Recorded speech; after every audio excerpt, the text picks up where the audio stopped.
ഇന്ന് നമ്മൾ ഒരു ചുരിദാറിൽ വൈഡ് നെക്ക് ചെയ്യുമ്പോൾ ശ്രദ്ധിക്കേണ്ട കാര്യങ്ങളെക്കുറിച്ചാണ് പറയുന്നത്. അപ്പോൾ നമ്മൾ നോർമലി നമ്മുടെ നെക്കൊക്കെ അടയാളപ്പെടുത്തുമ്പോൾ ആം ഹോളൊക്കെ എടുക്കുന്നതിലും കുറച്ച് വ്യത്യാസമുണ്ട് ഇതിൽ. അപ്പോൾ എല്ലാവരും ശ്രദ്ധിച്ച് കാണുക. ഇപ്പോൾ നമ്മൾ സാധാരണ നമ്മുടെ ഷോൾഡർ 15 ഇഞ്ചാണെങ്കിൽ അതിൻ്റെ ഹാഫ് 7.5 മാർക്ക് ചെയ്യുക അല്ലേ. അപ്പോൾ ഇവിടെ നെക്ക് വൈഡ് ആയതുകൊണ്ട് നമ്മൾ ഷോൾഡർ കുറയ്ക്കുകയാണ്. 1 ഇഞ്ച് കുറച്ചിട്ടാണ് നമ്മൾ മാർക്ക് ചെയ്യേണ്ടത്. 1 ഇഞ്ച് കുറച്ചിട്ട് നമ്മുടെ ഷോൾഡർ വന്നിട്ട് 15 ഇഞ്ചാണ്. അപ്പോൾ അതിൻ്റെ ഹാഫ് എന്ന് പറയുമ്പോൾ 7.5 ഇഞ്ച്. ആ 7.5 ഇഞ്ചിലായിരുന്നു നമ്മൾ ഷോൾഡർ മാർക്ക് ചെയ്യാറ്. അപ്പോൾ വൈഡ് നെക്ക് വരുമ്പോൾ നമ്മൾ ഷോൾഡറിൻ്റെ അളവ് കുറയ്ക്കണം. 1 ഇഞ്ച് കുറച്ച് ഞാൻ 6.5 ഇവിടെ മാർക്ക് ചെയ്ത് കൊടുത്തിരിക്കുന്നത്. അതുപോലെ തന്നെ താഴത്തേക്കും 6.5 ഇഞ്ച് തന്നെയാണ് ആം ഹോളിന് വേണ്ടി നമ്മൾ മാർക്ക് ചെയ്യാൻ പോകുന്നത്. 6.5 ഇഞ്ച് കേട്ടോ. അപ്പോൾ ഈ 6.5 ഇഞ്ച് ഇവിടെയും നമ്മൾ കറക്റ്റ് നോക്കുക. 6.5 വന്നതിന് ശേഷം നമ്മൾ മാർക്ക് ചെയ്യുക. ഒരു പോയിന്റ് പോലും അങ്ങോട്ടോ ഇങ്ങോട്ടോ മാറിക്കഴിഞ്ഞിട്ടുണ്ടെങ്കിൽ അളവിന് വ്യത്യാസം വരും. 6.5 ഇഞ്ച് ഇവിടെ നിന്നും 6.5 ഇഞ്ച് മാർക്ക് ചെയ്തതിന് ശേഷമാണ് ഞാനിത് ഒരു ബോക്സായിട്ട് വരച്ച് വയ്ക്കുന്നത്. 6.5 ഇഞ്ച് മാർക്ക് ചെയ്തു. ഇനി നമ്മൾ നമ്മുടെ ആം ഹോൾ കറക്റ്റ് കിട്ടുന്നുണ്ടോ എന്ന് ആദ്യം നോക്കാം. 1.5 ഇഞ്ച് ആം ഹോൾ കർവിന് വേണ്ടിയിട്ട് മുകളിലേക്ക് വരയ്ക്കുന്നു.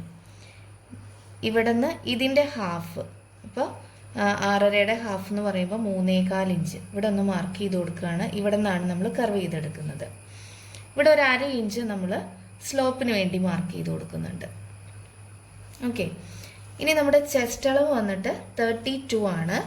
32ൻ്റെ 4/1 ഭാഗം എന്ന് പറയുമ്പോൾ 8 വരും. 1 ഇഞ്ച് ലൂസും കൂടെ കൊടുത്തിട്ട് 9 ഇഞ്ചാണ് നമുക്ക് വരിക. ചെസ്റ്റിൻ്റെ 4/1 ഭാഗം ഇതൊക്കെ നോർമൽ അടയാളപ്പെടുത്തുന്നത് പോലെ തന്നെ. അപ്പോൾ ഈ 9 ഇഞ്ച്. അപ്പോൾ നമ്മുടെ ആം ഹോൾ എന്ന് പറയുന്നത് 14.5 ഇഞ്ചാണ്. അപ്പോൾ നമുക്കിതൊന്ന് മാർക്ക് ചെയ്ത് നോക്കാം. ചെസ്റ്റ് അളവിലേക്ക് മാർക്ക് ചെയ്ത് കൊടുക്കുകയാണ്. ഇനി നമുക്കിതൊന്ന് അളന്ന് നോക്കാം.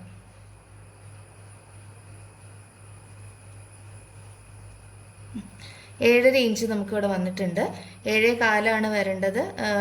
1/4 ഇഞ്ചും കൂടെ നമുക്കിവിടെ കിട്ടിയിട്ടുണ്ട്. അപ്പോൾ നമുക്കിവിടെ സ്റ്റിച്ച് ചെയ്ത് വരുമ്പോൾ ഇത് ആം ഹോള് കറക്റ്റ് ആയിരിക്കും. ഇവിടെ 1.5 ഇഞ്ച് നമ്മൾ സീം അലവൻസിന് ഇട്ട് കൊടുക്കാം.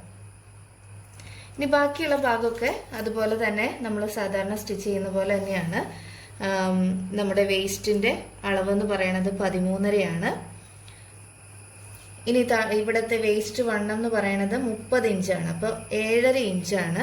അപ്പോൾ നമ്മൾ ഒരു സ്വല്പം ലൂസ് വേണമെന്ന് പറഞ്ഞിട്ടുണ്ട്. അപ്പോൾ ഒരു 1/4 ഇഞ്ചേ കൂട്ടുന്നുള്ളൂ. അപ്പോൾ 2 സൈഡും കൂടെ വരുമ്പോൾ അത് ഇത്തിരി 1/2 ഇഞ്ച് വെച്ച് 1 ഇഞ്ചോളം ലൂസ് വന്നോളൂ. അപ്പോൾ 7.25 ഇഞ്ച് മാർക്ക് ചെയ്ത് കൊടുത്തു. 1.5 ഇഞ്ച് ഇതിവിടെ സീം അലവൻസിന് കൊടുത്തു. ഇനി ഹിപ്പ് റൗണ്ട് 21 ഇഞ്ചിലാണ് മാർക്ക് ചെയ്യുന്നത്. 9.5 ഇഞ്ചാണ് ഇവിടെ ഹിപ്പ് കൊടുക്കുന്നത്. 9.5 ഇഞ്ച്. ഇവിടെ നിന്ന് 1 ഇഞ്ചാണ് നമ്മൾ സ്ലിറ്റ് തയ്ക്കാനായിട്ട് എടുക്കുന്നത് കേട്ടോ. 1 ഇഞ്ച്. ഇനി നമുക്ക് താഴ്വശത്ത് ഇവിടെ നമുക്ക് ഇപ്പോൾ ടോട്ടൽ വന്നിട്ടുള്ളത് 10.5 ഇഞ്ചാണ്. ഒരു 12 ഇഞ്ച് ഞാനിവിടെ കൊടുക്കുന്നുണ്ട്.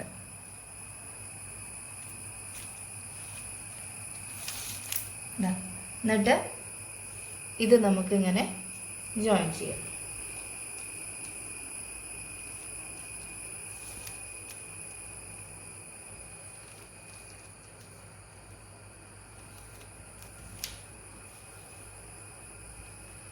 ഇതാണ് നമ്മുടെ സ്റ്റിച്ചിങ് ലൈൻ വരുന്നത്.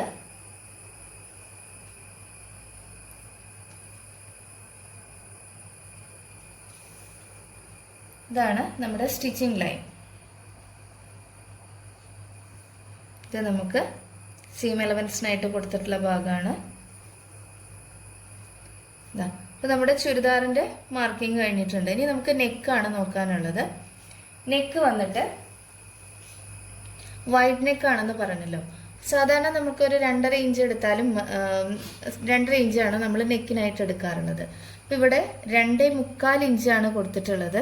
ഒരു 1/4 ഇഞ്ചാണോ കൂട്ടിയിട്ടുള്ളതെന്ന് വിചാരിക്കും, പക്ഷെ ആ 1/4 ഇഞ്ച് കൂട്ടുമ്പോൾ തന്നെ ഒരുപാട് വ്യത്യാസം വരും. ദേ 2.25 ഇഞ്ച്. അപ്പോൾ നമുക്ക് ഇവിടെ സ്റ്റിച്ച് ചെയ്ത് കഴിഞ്ഞ് വരുമ്പോൾ 3.25 ഇഞ്ച് വരും. അതായത് ഒരു 1/2 ഇഞ്ച് ഇങ്ങോട്ട് നീങ്ങും. അപ്പോൾ ഈ 1/2 ഇഞ്ചും കൂടെ ഞാനിവിടെ മാർക്ക് ചെയ്യുന്നുണ്ട്. അതെന്തിനാന്ന് പറഞ്ഞു തരാം. ഇത് നമ്മൾ ക്യാൻവാസ് വെച്ചിട്ടാണ് ചെയ്യുന്നത്. അപ്പോൾ ആ ക്യാൻവാസ് 2 സൈഡിലും വെക്കുമ്പോൾ ഈ ഭാഗത്ത് വെക്കാൻ വേണ്ടിയിട്ടാണ് ഞാനിത് മാർക്ക് ചെയ്തിരിക്കുന്നത്. ശരിക്കും നമ്മുടെ നെക്ക് വരുന്നത് 2.25 ഇഞ്ചാണ്. ഇനി നമ്മുടെ നെക്കിൻ്റെ ബാക്ക് നെക്കിൻ്റെ അളവെന്ന് പറയുന്നത് 5.5 ഇഞ്ചാണ്. 5.5 ഇഞ്ച് ഇറക്കി തയ്ക്കുന്നുണ്ട്. അതുകൊണ്ടാണ് നമ്മളിവിടെ ഷോൾഡർ 1 ഇഞ്ചോളം കുറച്ചിട്ടുള്ളത്. ഇതാ ഇവിടെ ഇതുപോലെ തന്നെ 2.25 തന്നെ മാർക്ക് ചെയ്യുക.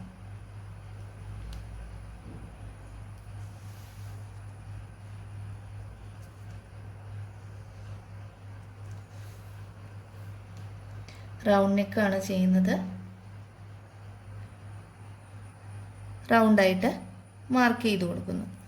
ഇത് ക്യാൻവാസ് വെക്കുന്ന കാരണം ഞാൻ കട്ട് ചെയ്തെടുക്കുന്നില്ല കേട്ടോ. ഫ്രണ്ട് നെക്ക് 1/2 ഇഞ്ചും കൂടെ കൂട്ടി 6 ഇഞ്ചിലാണ് മാർക്ക് ചെയ്യുന്നത്.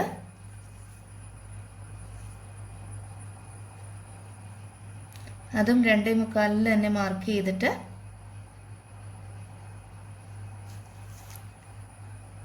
അതും നമ്മളിങ്ങനെ കർവ് ചെയ്തെടുക്കുകയാണ് ചെയ്യുന്നത്.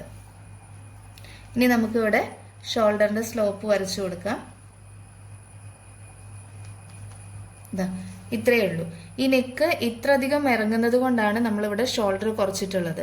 നമ്മൾ നോർമൽ ഷോൾഡർ ചെയ്യുന്നത് പോലെ തന്നെ ചെയ്തിട്ടുണ്ടെങ്കിൽ ആം ഹോളും അതുപോലെ ഇറക്കി തന്നെയായിരിക്കും നമ്മൾ ചെയ്യുക. അപ്പോൾ നമുക്ക് ആം ഹോളിൻ്റെ അവിടെയും ലൂസാവും, കഴുത്തിൻ്റെ അവിടെയും ലൂസ് വരും. അപ്പോൾ നമ്മുടെ ഷോൾഡർ വല്ലാതെ കഴുത്ത് വല്ലാതെ മലച്ചു പോകാനും അത് ടൈറ്റായിട്ട് ഇരിക്കാണ്ടിരിക്കുകയൊക്കെ ചെയ്യും. അപ്പോൾ നമ്മളിവിടെ കഴുത്തിൻ്റെ അകലം കൂടുന്നതനുസരിച്ച് ഇവിടെ ആം ഹോളിൻ്റെ ഈ ഭാഗം ചെറുതായിട്ട് വേണം വരാനായിട്ട്. അപ്പോൾ ഇത് ഒരു ഇതാണ് പറഞ്ഞു തന്നിട്ടുള്ളത്. അപ്പോൾ 5 ഇഞ്ചിലൊക്കെ ചെയ്യുമ്പോൾ നമുക്ക് വല്ലാണ്ട് കഴുത്ത് മലച്ചു പോകും. അപ്പോൾ അതുകൊണ്ട് നമ്മൾ ഷോൾഡറിൻ്റെ അളവ് കുറയ്ക്കുക. ഷോൾഡറിൻ്റെ അളവ് കുറച്ചുകൊണ്ട് കൈ കയറി നിൽക്കുകയൊന്നുമില്ല കേട്ടോ. ഈ നെക്ക് ഇങ്ങനെ വൈഡായിട്ട് നിൽക്കുന്നതുകൊണ്ട് ഇത് കറക്റ്റായിട്ട് തന്നെ നമുക്ക് കിട്ടും. പിന്നെ ഈ കൈയുടെ ഭാഗം കട്ട് ചെയ്യുമ്പോൾ അതാ ഇങ്ങനെ സ്ട്രെയിറ്റ് ആയിട്ട് വരച്ച് വെക്കാതെ ഒരു 1/4 ഇഞ്ച് താഴത്തേക്ക് ഒന്ന് ഷേപ്പ് ചെയ്ത് വരച്ചാലും നല്ലതായിരിക്കും. അപ്പോൾ നമുക്ക് സ്റ്റിച്ച് ചെയ്യുമ്പോൾ ഇങ്ങനെ വലിഞ്ഞു നിൽക്കില്ല അവിടെ. അപ്പോൾ ഇതാണ് നമ്മുടെ ചുരിദാറിൻ്റെ കട്ടിങ്. നിങ്ങൾക്ക് വീഡിയോ ഒക്കെ എല്ലാവർക്കും ഇഷ്ടപ്പെട്ടെന്നുണ്ടെങ്കിൽ ഒന്ന് ലൈക്ക് ചെയ്ത് സബ്സ്ക്രൈബ് ചെയ്യുക.